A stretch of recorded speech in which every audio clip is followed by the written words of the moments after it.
Pastor, eu sofro com problema de imoralidade. Mas não fala para ninguém. Então eu não vou falar. É só você não ficar vermelho, senão o cara do lado aí vai saber. Pastor, eu sofro com problema de imoralidade. Como lidar? Eu vou colocar no mesmo bojo, no mesmo pacote, a maioria dos problemas e pecados que os cristãos têm, porque a solução é a mesma para todos, ok? Então você está me procurando para dizer, pastor, eu sofro, eu luto com problemas na imoralidade, de imoralidade. Eu tenho problema com pornografia, eu tenho problema com cobiça, eu tenho problema com masturbação, eu tenho problema com lascívia, eu tenho problema com imoralidade. Você está procurando meu gabinete. O outro entra no meu gabinete, pastor, eu tenho problema com ira. Sou irada, possessiva, briguenta, sou irado, descontrolável, tenho raiva, ódio, rancor. Meu Deus, pastor, como é que eu lido com isso? Pastor, o meu problema não é. O meu problema é que eu sou um desequilibrado emocionalmente.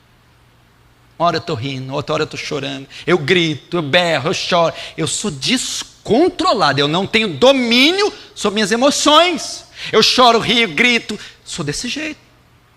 Desequilíbrio emocional, sou uma pessoa compulsiva. Não tenho domínio das minhas emoções. Pastor, eu sou ansioso, afoito. Eu estou procurando o Senhor para dizer como eu venço a ansiedade. Tenho ansiedade, sou afoito, ansioso, me revolvo na cama, não consigo esperar, eu tenho ansiedade. Pastor, eu tenho muito problema com desânimo. Sempre estou abatido, prostrado, muito desanimado. Eu tenho com tristeza. Tenho problema, de vez em quando eu sou pego por uma tristeza aguda. Eu é impulsividade, pastor. Eu falo primeiro, depois penso. Eu sou impulsivo. Enfim, são essas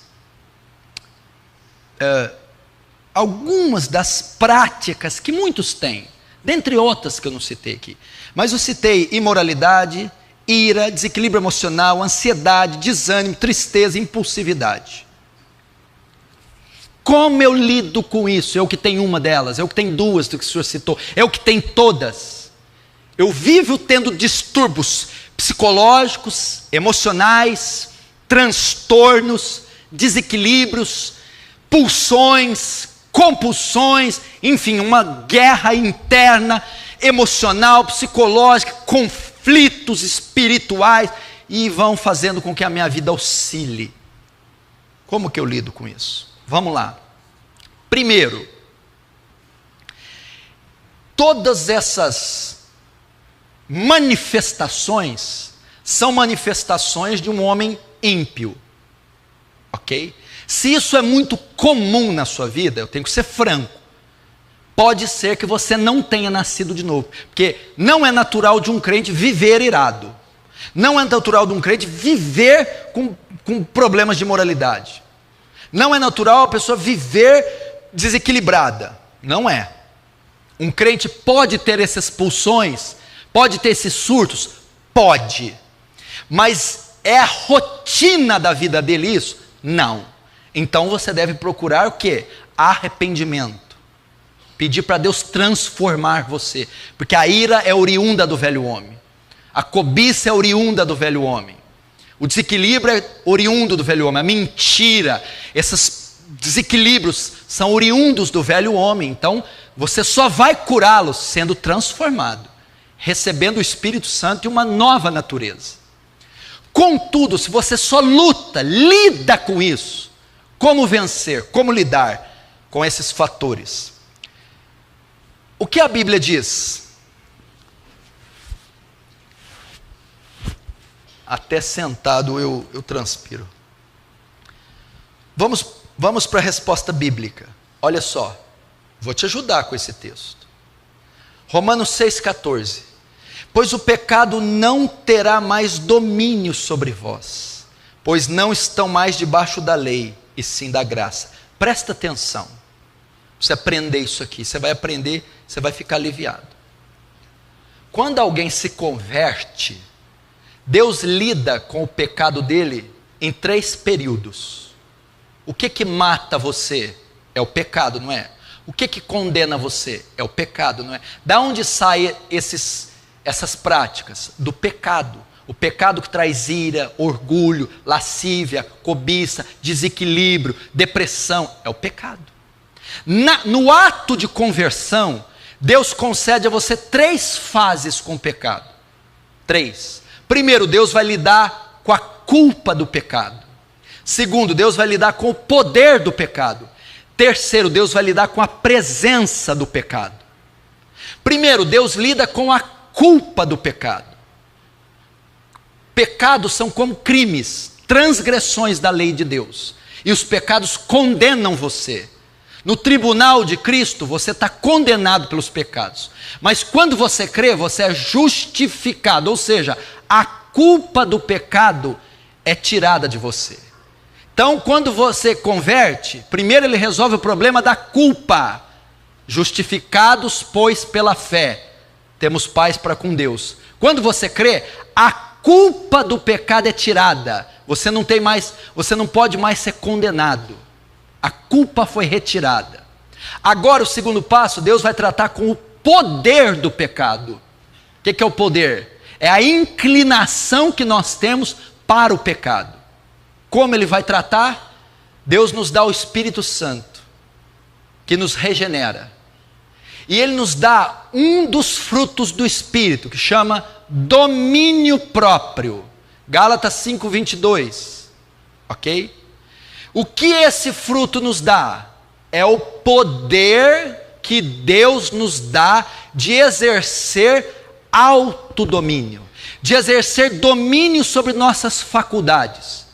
É a chamada mortificação do pecado. Por isso Paulo diz: e o pecado não terá mais domínio sobre vós. Agora Deus vai lidar com o poder do pecado. Como o pecado não tem mais domínio sobre mim? Quando o Espírito Santo me regenera, me transforma numa nova criatura, ele passa a habitar em mim. Ele me dá um mecanismo, uma ferramenta, que se chama domínio próprio, ou seja, o poder de dominar meus desejos, o poder de dominar minhas faculdades, o poder de dominar minhas pulsões. Então, como você lida com a ira, com a lascívia, com a cobiça, com o desequilíbrio emocional, com a ansiedade, o desânimo? Você faz uso desse mecanismo chamado domínio próprio. Você tem ele. Quem dá esse mecanismo? É o Espírito Santo, ok? Então o que você precisa para dominar a ira? Ter domínio sobre a ira. Para a cobiça, domínio sobre a cobiça. Desequilíbrio, domínio sobre o desequilíbrio. Ansiedade, pulsões, desânimo, domínio sobre a sua área sentimental. Quem dá domínio a ela? Esse mecanismo, esse fruto, domínio próprio, que todo crente tem. E quem produz esse mecanismo? O Espírito Santo. Logo, para eu vencer essas pulsões e inclinações da minha carne, eu preciso ser uma pessoa cheia do Espírito Santo. Porque se eu estiver cheio do Espírito Santo, eu estou cheio de domínio próprio. Então eu estou cheio do domínio sobre a ira, a cobiça, o desequilíbrio, o desânimo, o medo, a ansiedade, que todo crente possui. Agora, por que você, mesmo sendo crente, está se deixando levar por esses pecados? Porque você não está fazendo uso do domínio próprio. Porque você não está estimulando o Espírito Santo. O Espírito Santo está sendo extinto em você. Não apagueis o Espírito. Paulo diz isso, não extingueis. O que é isso? A ação mortificadora da carne que o Espírito Santo produz. E como então eu fortaleço, como eu faço o Espírito Santo ativar esse mecanismo? Usando os meios da graça. Oração, jejum, meditação da palavra, comunhão com irmãos piedosos. Isso tudo vai fazer com que o Espírito Santo ative o domínio próprio. Ou seja, uma vida intensa com Deus, de consagração, os meios da graça, leitura, meditação, memorização da Escritura, oração, jejum, pedir para que o Espírito Santo me encha e pedir para que o Espírito Santo me faça exercer domínio sobre os meus desejos.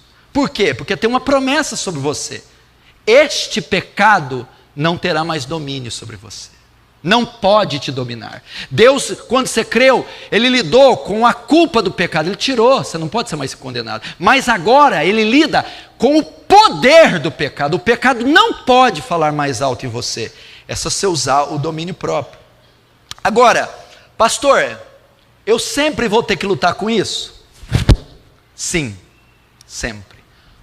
É normal eu lutar? É. Lutar é pecado? Não. Ser tentado é pecado? Não. Ter os desejos é pecado? Não, não é. Por quê? Gálatas 5, 22, 23. Mas o fruto do Espírito... Não. Gálatas 5, 17. Porque a carne milita contra o Espírito, e o Espírito milita contra a carne. E estes opõem-se um ao outro, para que não façais o que quereis. O que Paulo está dizendo aqui? Existe uma batalha dentro de você, entre a carne e o Espírito. E esses ficam lutando entre si o tempo todo. É assim. A vida cristã é essa. É a carne que quer pecar, quer se inclinar. A carne quer mentir, quer se irar, quer cobiçar, quer se invejar, quer se fofocar, quer se... Sabe? A carne. E o Espírito não, quer restringir, resistir, sufocar, asfixiar. O Espírito quer perdoar, quer amar, se santificar, orar, buscar. E eles ficam neste conflito. E quem vai vencer? Aquele que você alimenta mais. Se você alimenta mais a carne, fica na internet, fazendo fofoca, sensualidade, pornografia, a carne vai prevalecer, então a ira, a imoralidade, a ansiedade vão se manifestar. Se você alimenta o Espírito, santificação, separação, leitura, oração, meditação, o Espírito vai triunfar sobre a carne, logo a ira, as pulsões serão mortificadas. Você exercerá domínio sobre elas, porque você...